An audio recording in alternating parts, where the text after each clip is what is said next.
السلام علیکم ورحمۃ اللہ وبرکاتہ۔ جی ویورز کیسے ہیں؟ اللہ تعالیٰ آپ سب کو سلامت رکھے اور اللہ تعالیٰ ہم سب کو ایمان اور صحت کی بہترین حالت میں رکھے۔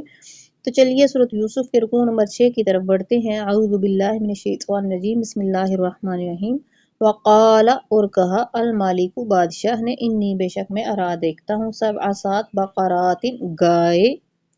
سمان، جو موٹی تازی ہیں، یأکلہن، ان کو کھا رہی ہیں، 7 عجاف، پتلی، دبلی پتلی گائے،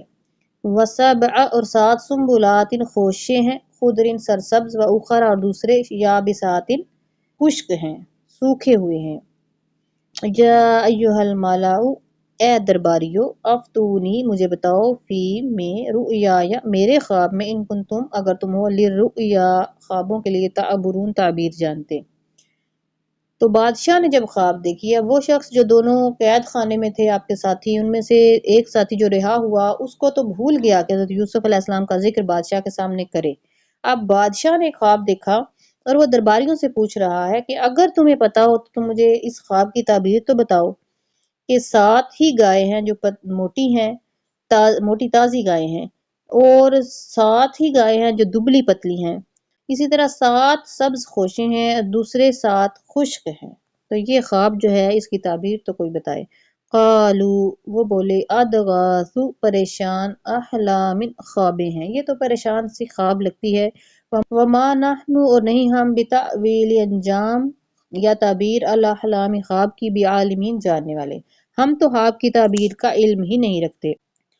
اور وہ شخص جب یہ بات ہوئی دربار میں تو اس وقت اس کو یاد آیا، وہ شخص جو رہائی پا چکا تھا، تو اس وقت اس کو یاد آیا، وقال، اس نے کہا، الذی، وہ جو نجات پائی تھی، منہما، ان دونوں میں سے، وادکر، اسے یاد آ گیا، بعد امتن، ایک مدت گزر جانے کے بعد، انا، میں، انبئکم، تمہیں بتاتا ہوں، بتأویلہ، اس کی تعویل، فارسلون، پس تم مجھے بھیجو یوسف علیہ السلام کے پاس۔ یوسف، اے یوسف علیہ السلام، ایھا الصدیق، اے صدق مجسم، اے سچے انسان، افتنا، ہمیں بتائیے، فی، میں، 7 بقرات، گائے ہیں، سمان، موٹی تازی، یأکلہن، ان کو کھا رہی ہیں، سب ان 7 عجاف، دبلی پتلی گائیں، وسبع، اور 7 سنبلات، خوشے ہیں، خضر، سرسبز ہیں، واخر، اور دوسرے، یابسات، خشک ہیں، لعلی، شاید کہ میں، ارجو، لوٹ جاؤں، الی الناس، لوگوں کی طرف، لعلہم یعلمون، تاکہ وہ بھی اس کی خواب کی تعبیر جو ہے وہ معلوم کر سکیں اور آپ کی قدر و منزلت معلوم کر سکیں اور ان کو آپ کی قدر و منزلت کا بھی اندازہ ہو۔ قال، تو حضرت یوسف علیہ السلام نے کہا، تزرعون، تم کاٹو گے، کھیتیاں بوؤ گے، کاشت کرو گے، 7 سال، 6 سال، دأبا، مسلسل عادت کے مطابق، فما، جب حصدتم، کاٹ لو، ثم، پھر، فذروہ، اس کو چھوڑ دو، فی سنبلہ، اس کے خوشے میں، الا، مگر، قلیلا، تھوڑی، مما، جو تأکلون، تم کھا لو۔ حضرت یوسف علیہ السلام نے ایک تو اس خواب کی تعبیر بتائی کہ 7 سال تم عادت کے مطابق کھیتیاں کاٹو گے، کاشتکاری کرو گے، پھر ساتھ اس خواب کی تعبیر کے ایک تدبیر بھی بتا دی کہ اس کو صرف اتنا جتنا کھا لو، اس کے علاوہ خوشوں میں ہی رہنے دینا، کوشے میں اگر کھانا رہنے دیا جائے تو وہ قحط کے وقت کام آ سکتا ہے، کہ جائے کہ گندم کو دانے بنا کے رکھنا، وہ تو اس کو گھن لگ جاتا ہے۔ ثم، پھر، یأتی، آئیں گے، من بعد ذالک، اس کے بعد، 7 شداد، سخت خشک سالی کے 7 سال آئیں گے، یأکلن، کھانا وہ، ما، جو قدمتم، نے رکھا ہوا ہوگا، لہن، ان کے لیے، الا، مگر، قلیلا، مما، جو تحسنون، تم محفوظ کر لو گے، جو تم ان کے لیے پہلے جمع کرتے رہے تھے،